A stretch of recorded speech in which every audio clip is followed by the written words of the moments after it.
Everyone, thanks for joining us here tonight. I'm Erin Jenkins.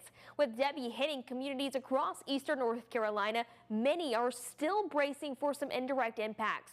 9 on your side's Jackson Saylor was in Kinston today and has more on what first responders are doing in anticipation of possible flooding.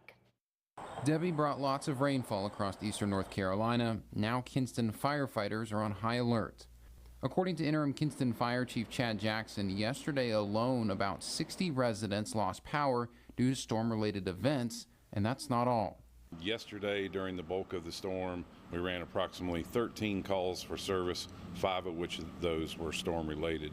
Jackson says power was quickly restored and that overall the city has not been impacted too bad by Debby. That being said, Jackson says Kinston could see major flooding next week. Firefighters are taking the necessary steps to ready themselves. All of the department heads are being briefed by us daily on what the river levels are expected to be.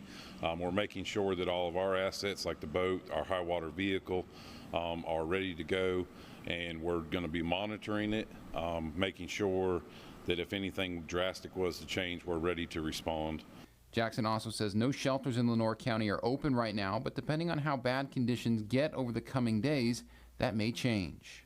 Lenoir County Emergency Management Office is very quick to open a shelter when the conditions dictate, and we'll get those people there if need be.